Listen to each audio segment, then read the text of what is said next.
বাপেরা, নওজওয়ানেরা, বিশেষ করে মা বোনেদেরকে বলে দিয়ে যান, দুনিয়া একেবারে শেষের দিকে মারে।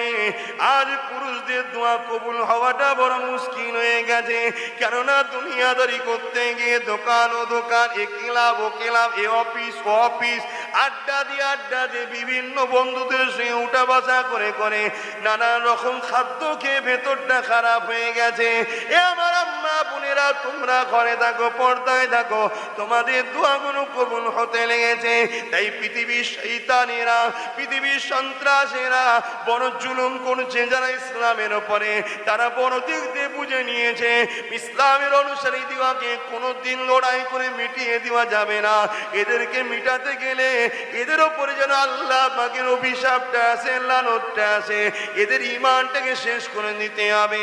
তাই বড় প্ল্যান করে আজ মা বোনগুলোকে বেপরদা করার বড় চক্রান্ত চালাতে লেগেছে। নানান দিক দিয়ে অভাবের কারণে হাজার নয় লক্ষ লক্ষ মুসলমান ঘরের মেয়েরা আজকে তারা নিজেদের ইজ্জত পর্যন্ত বিক্রি করে দিচ্ছে। আমার মারে, আমার বোনরে, সবর করো, ধৈর্য ধরো। দুদিনের দুনিয়ার ময়া জানে পড়ে নিজের জিসিমটাকে জাহান্নামের আগুনে পোড়াও না। যদি কারো মনে হয় ও আব্বাস সিদ্দিকী তোমার কথা চলবে না, শরীর আমার, জিসিম আমার, যা খুশি করব, না না, এই দুনিয়ায় আমার বলে কিছু নয়। আব্বাস সিদ্দিকীর চোখ আব্বাস সিদ্দিকীর নয়, আল্লাহ ব্যবহার করতে দিয়েছে। আব্বাস সিদ্দিকীর জবান আব্বাস সিদ্দিকীর নয়, আল্লাহ ব্যবহার করতে দিয়েছে। মারে পুনরে ভাই হিসাবে বলে দিয়ে যায়, আমার তুমি মা হও, বোন হও, তোমার শরীরটা তোমার নয় গো, আল্লাহ সৃষ্টি করেছে, তোমাকে ব্যবহার করতে দিয়েছে। তুমি তোমার খেয়াল মতো চলবে বললে হবে না, তোমাকে আল্লাহর হুকুম অনুযায়ী চলতে হবে। আমার মা বোনেরা, দুনিয়ার জমিনে অভাবী সংসার যদি হয়, ধৈর্য ধারণ করো। তা যদি নামাজ পড়ে আল্লাহর কাছে কাঁদো, ওগো আমার আল্লাহ, আমার বড় অভাবী সংসার, 3টে বাচ্চা, 2টো বাচ্চা, খেতে পাচ্ছি না, বড় গরিবী সংসার।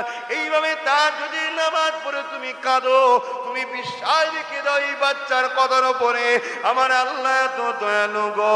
নিরিবিলি নির্ঝুমে পৃথিবীর সবাই ঘুমিয়ে রয়েছে, তোমার আমার মালিক আল্লাহ কিন্তু ঘুমাই না মা।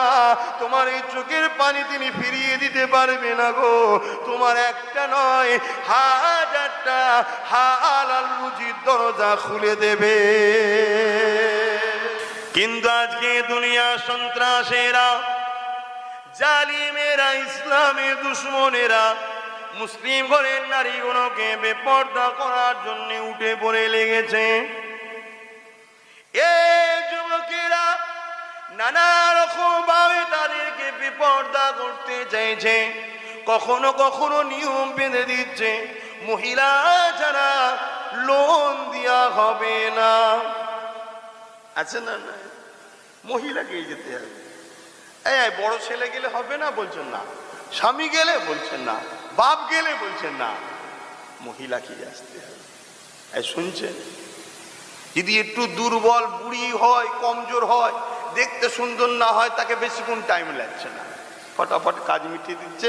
আর নাই লোনও দিচ্ছে না, কাটি তোমার হবে না, এই কাগজ গন্ডল, ওই কাগজ গন্ডল, এই কাগজ গন্ডল, এই কাগজ।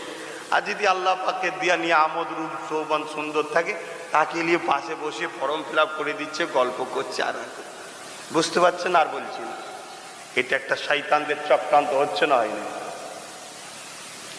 হে দুনিয়ার পুরুষেরা, ইসলামের মান্যওয়ালা ঘরের ছেলে মেয়েরা, বাবারা শুনে রেখে দাও গো, মেহনত করো, মেহনত করো। আল্লাহ নবী জানিয়ে দিলেন, পুরুষেরা, নারীরা হলো তোমাদের অধীনস্থ। একটা নারী যতক্ষণ না বিবাহ হবে, ওই নারীর জিম্মেদার হলো তার বাপ। ওই নারীর পরনার কাপড় দেওয়া, তাকে থাকার ব্যবস্থা করা, তার সুস্থ চিকিৎসা, খাওয়া দাওয়া, সমস্ত কিছু দায়িত্ব হলো তার বাপের। বিবাহ হয়ে যাবার পরে ওই নারীর সমস্ত দায়িত্ব হলো তার স্বামীর। স্বামীকে তার থাকার ব্যবস্থা করে দিতে হবে, তার দেখাশোনা করতে হবে, তার পরনার কাপড় দিতে হবে, খাবার চিকিৎসার ব্যবস্থা করে দিতে হবে। যদি কোনো স্বামী তার স্ত্রীর না করে দেয়, আল্লাহ কিয়ামতের দিন ওই স্বামীকে ধরবে। তারপরে যখন ওই মহিলাটা বয়স্ক হয়ে যাবে, স্বামী মারা যাক আর বেঁচে থাকো, ওই বয়স্ক মহিলাটার দায়িত্ব কিন্তু তার উপযুক্ত সন্তানের। এ আমার আম্মারা, নারীর জাত, তোমাদেরকে আল্লাহ কত সুন্দর করেছে দেখো। কোনো টেনশন নেই তোমাদের, চিন্তা নেই তোমাদের, তোমাদের উপরে কারো দায়িত্ব নেই। যে কি ইনকাম করে খাওয়াতে হবে, ওর দেখাশোনা করতে হবে, ওর খেয়াল রাখতে হবে, এমন কোনো বোঝা তোমাদের উপরে নাই মারে।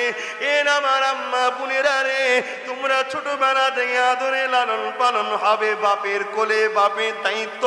তারপরে আদরে লালন পালন হয়ে আরো বড় হবে স্বামীর কোলে, স্বামীর দায়িত্ব। তারপরে বৃদ্ধা বয়সে আদর করে লালন পালন হয়ে আখিরাতে আল্লাহর দিদারে যাবে। যতদিন থাকবে তোমার উপযুক্ত সন্তানের দায়িত্ব। মারে এরপরও নবী জানিয়ে দিল, জাহান্নামের সংখ্যা কিন্তু বেশি নারীদের হবে। বলুন নাউজুবিল্লাহ। কেউ যাও তোমার মায়েরা জাহান্নামে যাক, এই একটা ছেলে আছে তো বাঁচাতে হবে না, তো হুজুর এসে অচ করলে হয়? শুধু অজ শোনার পর তোমাদেরকে যে ধরতে হবে জড়িয়ে, একদম পা পা ধরে ফেলবে, কোনো মতেই ছাড়বো না।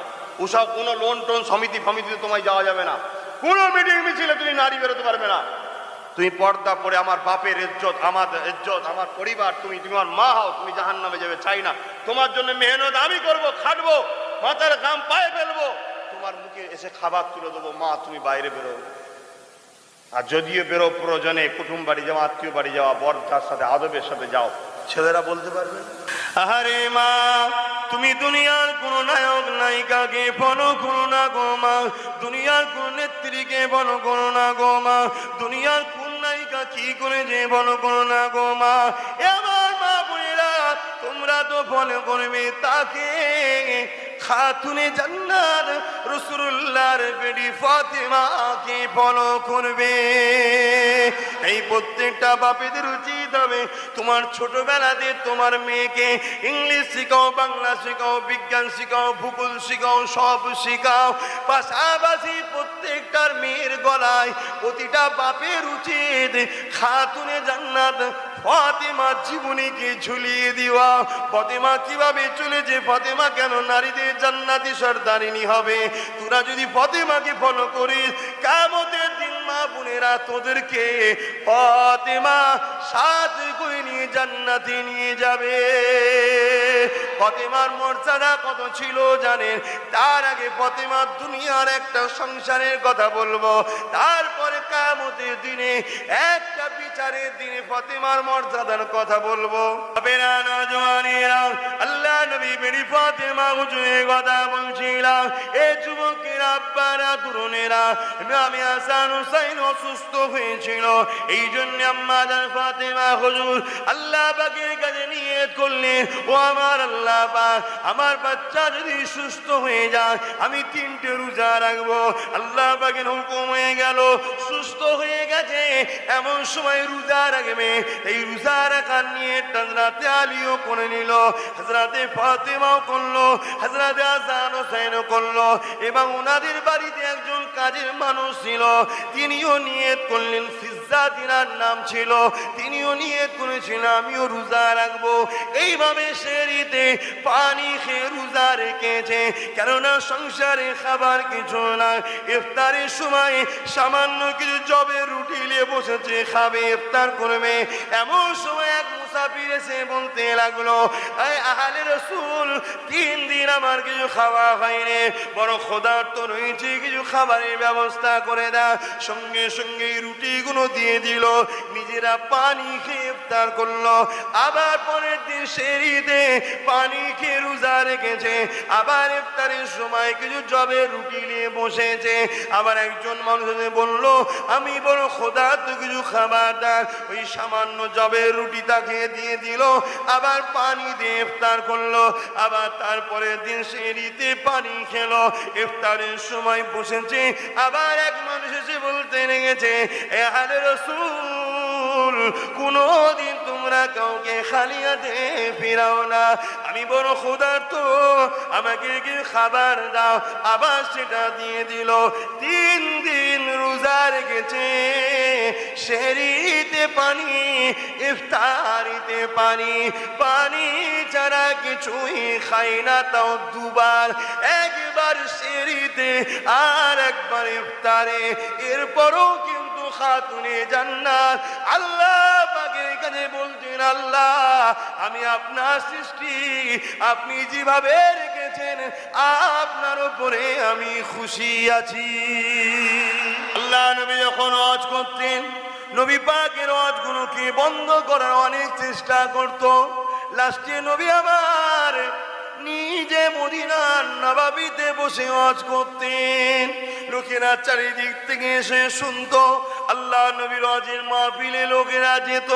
নবী আমার তাদেরকে কি বলতো, বাবারা জমির আসমানের মালিক একজন, তিনি হলেন আল্লাহ, যিনি তোমাদেরকে কত সুন্দর করে বানিয়েছে। তিনি ছাড়া কারো উপাসনা করো না, কারো ইবাদত করো না, তাকে কেউ দেখেনি, অতএব তার কোনো উপাসনা করার কেউ নেই, তার সমকক্ষ কেউ নেই। বাবারা তার উপাসনা করো, মাকে ভালোবাসো, বাপকে ভালোবাসো, স্ত্রীকে সম্মান দাও, পিয়ার করো, নারীদেরকে সম্মান দাও। বাবারা কখনো ব্যবসাতে কাউকে ঠকাওনি, কাউকে কম মাল দিওনি, কাউকে বোকা বানাওনি। বাবারা কারো কাছ থেকে চুরি করে কিছু নিও না। তোমার শরীরে ক্ষমতা আছে, গরিবকে জুলুম করো না বাবা। এইভাবে নবী শিখাতে লাগে। নবী পাকের কথা শুনে ওই জাহিলিয়াতের যুগের মানুষগুলো দলে দলে দলে দলে আল্লাহ নবীর হাতে হাত দিয়ে ঈমানের নূরে কলেমা পড়ে এক আল্লাহকে মেনে না। আল্লাহকে প্রেম করতে গিয়ে যদি কেউ শহীদ হয়ে যায়, কতটা মজা যে কিয়ামতের দিনে আল্লাহ যখন বলবে, বান্দা দুনিয়ার জিন্দগি তো কাটিয়েছো, এবারে আখিরাতের জিন্দগিতে তুমি এসেছো। এ বান্দা বলো তো দেখি, দুনিয়ার জিন্দগি ভালো না আখিরাতের জিন্দগি ভালো? আমার জান্নাতে থাকতে চাও না দুনিয়ার জমিনে আবার যেতে চাও? সবাই বলবে আল্লাহ দুনিয়া তো বড় কষ্টের জায়গা, আপনার জান্নাতে এত আরাম যা কখনো ভাবিনি। এই জান্নাত ছেড়ে আমরা কখনো যেতে চাই না।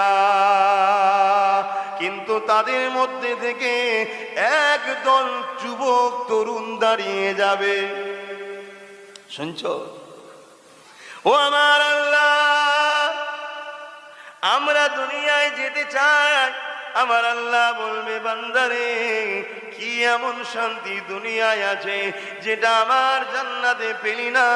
ওই সময় বলতে লাগবে, আল্লাহ তোমার প্রেমে হক রাস্তায় যখন জালিমদের হাতে আমাদের গলা কেটে যেত, আমাদেরকে মেরে দিত, ওই মৃত্যুটা তোমার প্রেমে যখন হতো, তোমার রাস্তায় জীবন দিবার যে মজা, ওই মজা কিন্তু তোমার জান্নাতে না। প্রেম কি জিনিস যে প্রেম করে সে বোঝে, বা অন্যজনকে বুঝানো যায় না। এই বুঝানো সম্ভব? হ্যাঁ, লোক বলে সব প্রেম প্রেম ভালোবাসা টালোবাসা বুঝি না। যখন সে কাউকে প্রেমে পড়ে যায় তখন সে বোঝে প্রেম কি জিনিস। এই ঠিক না বল? আরে প্রেমটা মায়ের সঙ্গে হতে পারে, বাপের সঙ্গে হতে পারে, সন্তানের সঙ্গে হতে পারে। তুমি হাসছো কেন? যুবকগুলো শুধু বজকেমি, এখনো বজকেমি খাবে। কি বদমাইশ বল দিকে, শুধু অন্যদিকে টাওয়ার যাচ্ছে। যে যে যেদিকে সেদিকে টাওয়ার তো যাবে। হ্যাঁ, চোরের মন কোন দিকে? হ্যাঁ, কোন দিকে? না, চোরের মন হচ্ছে ভাঙা দিয়ালের দিকে। কোন দিক দিয়ে পালাতে হবে? খবরদার, প্রেম যে করেছে সে বোঝে। কেউ স্ত্রীকে প্রেম করে না? করে না। স্ত্রীর সঙ্গে প্রেম ভালোবাসা আছে না? যাদের আছে তারা বোঝে। সব সময় সে তার স্ত্রী গেলে থাকে, চিন্তা করে আমার স্ত্রীটা কেমন হালে আছে, কোথায় আছে, খাচ্ছে কি খাচ্ছে না, একটু অসুস্থ হয়ে গেলে টেনশনে পড়ে যায়।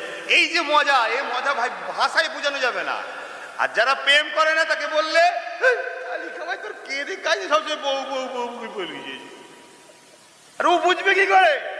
ও তো ঘরে ঢোকে যতক্ষণ, আর বাইরে যতক্ষণ বেরো ওর স্ত্রী যতক্ষণ না বেরোয় ততক্ষণ বলি আল্লাহ, আর যখনই বেরিয়ে যায় বলে আলহামদুলিল্লাহ।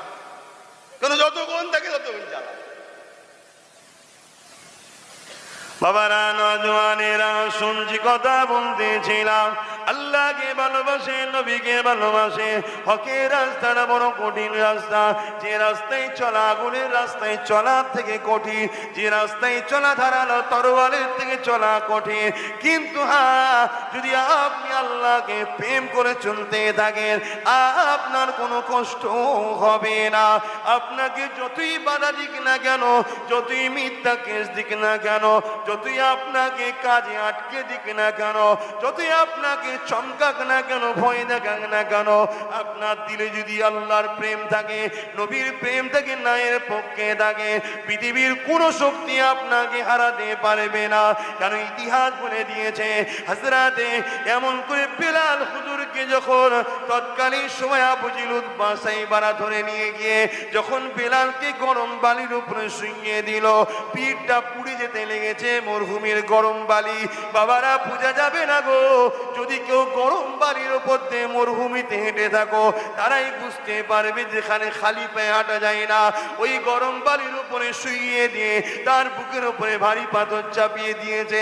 চাপিয়ে দিয়ে বলতে লেগেছে, বেলাল রে, আল্লাহ ছেড়ে দে, নবী ছেড়ে দে, আমাদের দলে চলে আয়। অর্থাৎ মিথ্যার দিকে, চুরির দিকে, সন্ত্রাসীর দিকে, জেনার দিকে, ব্যভিচারীর দিকে, ঘুষের দিকে, মারপিটের দিকে, লুটার দিকে, বদমাইশির দিকে, যেটা ফেরা এমন করে যেটা করেছিল আবু জিল উতবা সাইবা, এই দিকে চলে আয়, এই দিকে চলে আয়। আর মুহাম্মদ রাসূলের দিকটা হলো ন্যায়ের দিক, সত্যর দিক, শান্তির দিক, মানবতার দিক, ইনসাফের দিক, ইনসানিয়াতের দিক, প্রেমের দিক, হকের দিক, গরিবদের আশ্রয়ের দিক। কার উপরে জুলুম করা যাবে না, এটাই হলো রাসূলের দিক। দুটো সাইড সেদিনও ছিল, আজও আছে, কিয়ামত পর্যন্ত থাকবে। আপনি কোন দিকে থাকবেন তা আপনার ব্যাপার, ঠিক না বেটি?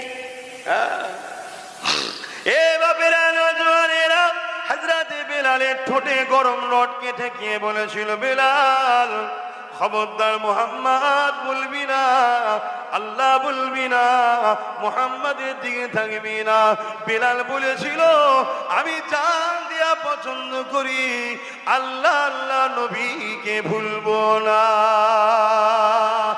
আজও বলছে, নবীর গোলাম ভাইজান বলে ডাকবি না।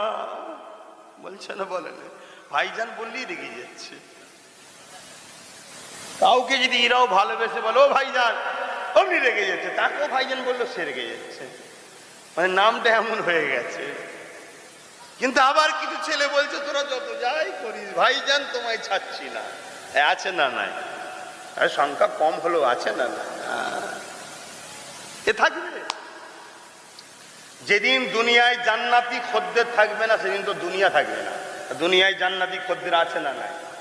জান্নাতি খদ্দেররা জান্নাতি দিকে যারা ডাকে তাদের সাথেই থাকে, ঠিক না দেখি? এটা স্বাভাবিক। এভাবেরা বোঝার চেষ্টা করুন, এ নবী পাকের প্রেমিকেরা বোঝার চেষ্টা করুন। পৃথিবীর জমিনে আমার নবী বড় কষ্ট করে এই ন্যায় সত্যকে প্রতিষ্ঠিত করেছে। নারীদের পর্দার কথা নবী বলেছে, কেউ যদি পর্দাকে মিটাতে চায়, মনে রেখে দেবেন, সে আমার নবীর দুশ্মন, ইসলামের দুশ্মন। তাই তাকে কোনোদিন আমি সাপোর্ট করতে পারি না। আমি নিজে পর্দাকে মিটাবো না, কেউ পর্দাকে মিটাতে চাইলে তাকে সাপোর্টও করতে পারবো না। আমার রাসূলুল্লাহ মসজিদ আল্লাহর ঘর বলেছে, এই মসজিদ আমি নিজে মিটাতে পারবো না, কেউ যদি মিটাই তাকে সাপোর্টও করতে পারবো না। আমার রাসূল বলে দিয়েছে, সুন্নাতি লিবাস, দাড়ি, টুপি, জুব্বা, এটাকে আমি মিটাতে পারবো না, কেউ যদি মিটাই তাকে সাপোর্টও করতে পারবো না।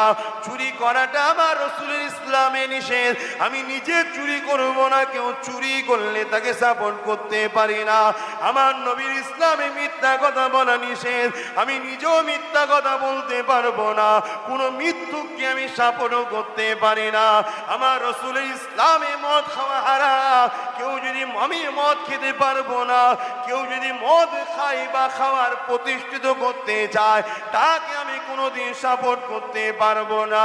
আমার নবীর ইসলামে সুদ খাওয়া হারাম, আমি নিজেও খাবো না, কেউ যদি সুদ খায় বা সুদের ব্যবস্থা তৈরি করে, তাকেও আমি সাপোর্ট করতে পারি না, ঠিক না বেটি? সকলে একটু সালাম দেবো, ইয়া নবী। طلع البدر علينا من شنيعة الوداع وجب الشكر علينا ماذا لله أحداي يا نبي سلام يا رسول يا حبيب سلام